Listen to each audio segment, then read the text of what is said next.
Hi, boys and girls. So this week I assigned some math homework to you, and part of it includes a brand new math strategy that is new to first graders. I will tell you that it is one of my most favorite math strategies to teach. You did not have it in kindergarten, but I know that you'll work with this strategy in second grade and in third grade as well. So it's really important that we work hard at it and we get it stuck right in our heads. I think you're gonna like it. It's like putting a puzzle together. It's really fun. The math strategy that you're going to learn today is called comparison bars. And you're going to use comparison bars when you solve certain kinds of math problems.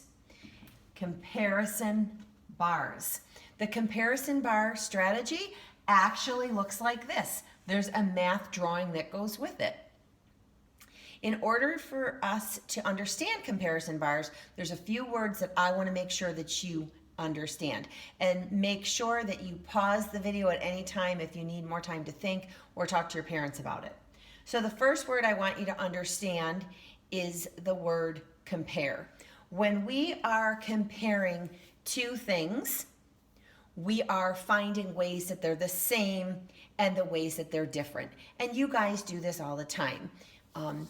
You can compare two of your stuffed animals, you can compare two video games, you can compare a dinner that mom or dad made last night to a dinner that mom or dad made last week. You're talking about, maybe something that you like more or a different color or how something's the same. So comparing is when we're finding the things that are the same and different. In math, in the comparison bars, we're going to be comparing numbers. Another word you need to understand is that word bar. So in math, the bar would be this type of shape here. It's that rectangular shape. And you can see I have a long bar and I have a short bar.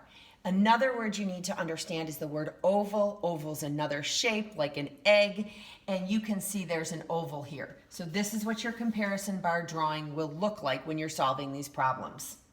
Okay? So those are the words that you're going to need to know before we go any further. If you want some time to talk about those words, pause the video and do that with yourself or with the adult that's with you.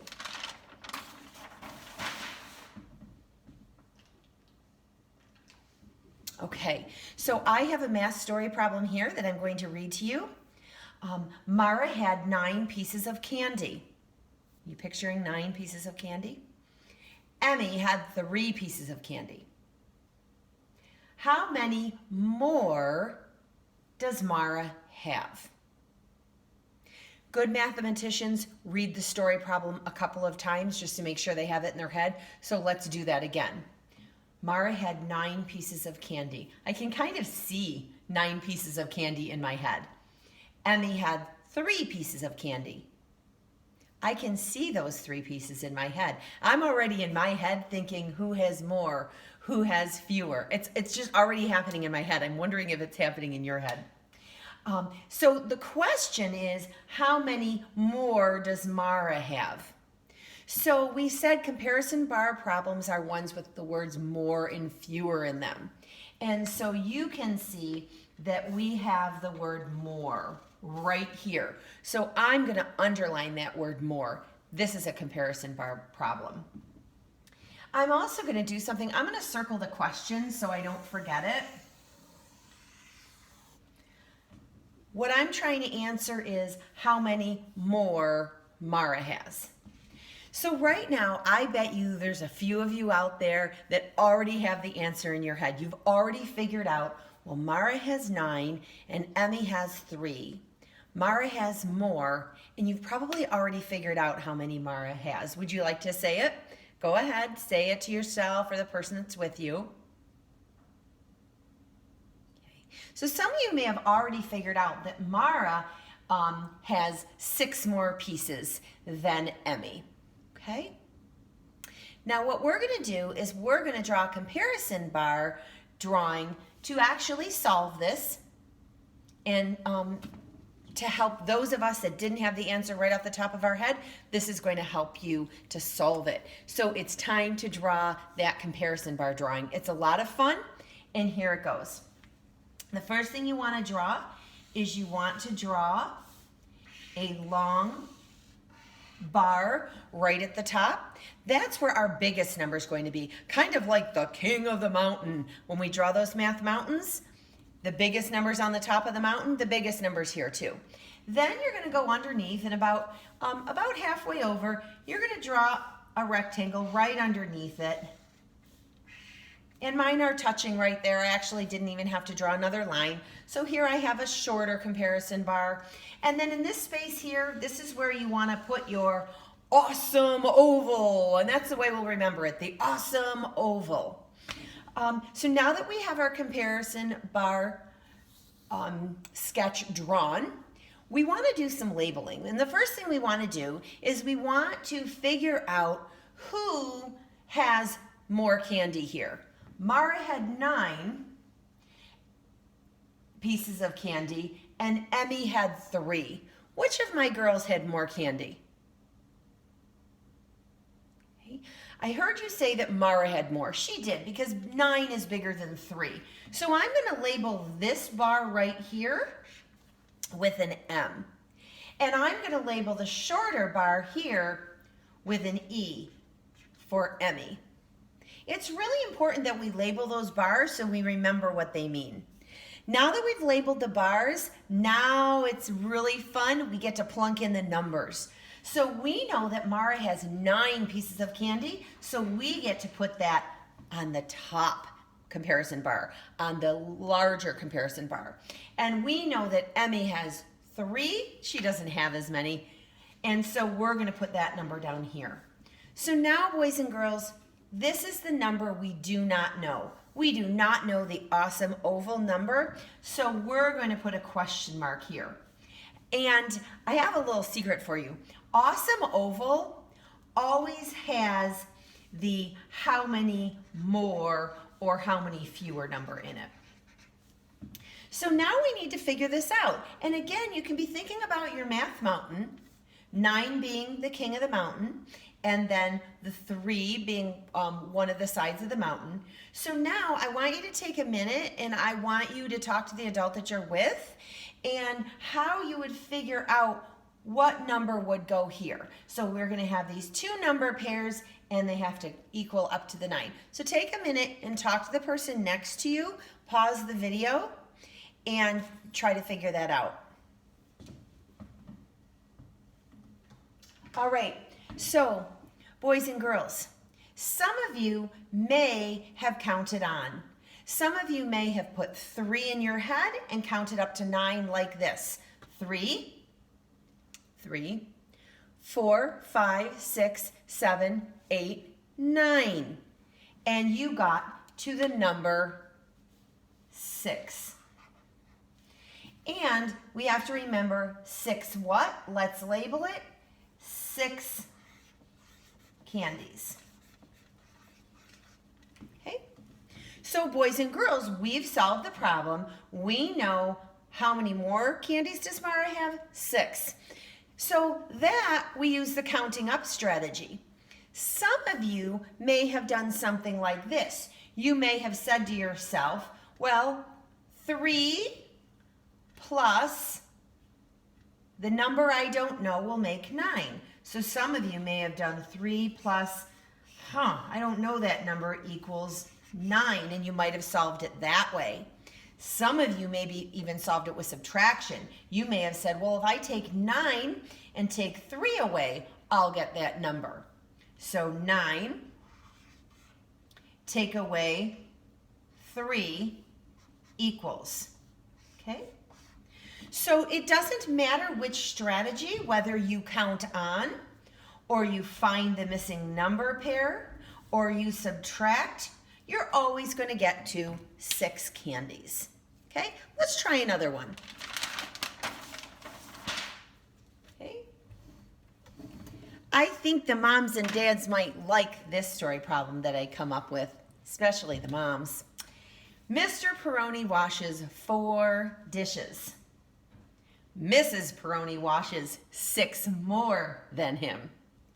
How many dishes did Mrs. Peroni wash? So again, remember, good mathematicians, you read the problem over to make sure you understand it. Okay, so let's do that. Mr. Peroni washes 4 dishes. Mrs. Peroni, I wash 6 more than that. How many dishes did I wash? So let's first look for that more or fewer word. Do you see that in here? Okay, see it right here? Okay, so we have a comparison bar problem here. And I'm just going to circle my question. It's important that I always remember what my question is. How many dishes did Mrs. Peroni wash? Now again, I bet you some of you have already figured out, you've compared 4 and 6, and you have figured out how many dishes I washed. If you want to pause it and tell someone, you can. Okay, so if you figured 10, you were right, because Mr. Peroni washed 4, and then I washed 6 more, so 6 plus that 4 would make 10. But let's go ahead and draw that comparison bar problem, shall we? Okay, so remember, I draw the biggest bar, the longest bar on top, just like it's King of the Mountain. Draw that here. And right underneath, I attach that shorter bar. And then I need awesome oval. And don't forget that little tip I told you. Awesome oval is always going to have the more or the fewer number in it. Okay, now it's time to label. Whoever washed more dishes is going to go up here. Whoever washed less dishes is going to go here. So let's see. It tells me that Mr. Peroni washed 4, but I washed 6. Who washed more? Mr. Peroni or Mrs. Peroni? You got it. Mrs. Peroni washed more. So I'm going to need my name right up here. So I'm going to write Mrs. P right here. If I washed more, well, then that leaves Mr. Peroni as washing less. Now I have my labels. Labels are important because it reminds you what you're working on. So now it's time to plunk in our numbers. Alrighty, it says Mr. Peroni washes 4. Do you remember where that 4 should go? Mr. Peroni washes 4. Yep, he's got the small bar. So his number is going to go down here. It says Mrs. Peroni washes 6 more than him. It doesn't say how many I washed. So I don't know how many I washed. But it does say that I washed 6 more. And remember, in the awesome oval goes the more or fewer. So I washed 6 more. All right, now it's time to solve. Remember, this is just like King of the Mountain. That's the biggest number. Mr. Peroni washed 4. I washed 6 more than that. So what number would go in that top bar? Take a minute and pause and talk to someone about it. Okay, so you probably have your strategy now. And if you figured out that the 4 dishes that Mr. Peroni washed plus the 6 more that I washed would give you 10 dishes. So some of you probably went 4 plus 6 equals 10. Okay? Nice job. All right, boys and girls, before I let you go, I would like to show you that I have sent home this checklist with your parents, and it reminds you as a mathematician of how you solve these problems. You read the math story, and usually you read it a couple times to make sure you understand it. You can picture it in your head, maybe you can act it out, but you understand what it means. Then look for those words more and fewer. And you can underline that, and that will tell you, oop, this is a comparison bar problem. You can also circle the question so you don't forget it. Can you solve it without comparison bars? Can you talk it through with your parents and get the answer? How did you get the answer? Next, you're going to draw your comparison bar drawing and make sure you label any of these parts that you know. If you know the largest number, put it in. If you know the person that has, or the thing that is the smaller part, plunk it in there. And if you know the more or fewer, that goes in awesome oval. So you're going to put those numbers in there, and then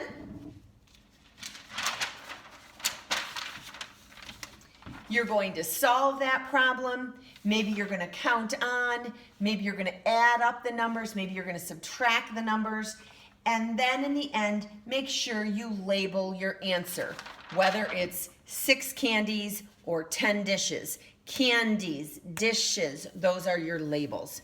So that's it for now, but I'm going to have another video that is going to go through, I think, 2 more problems.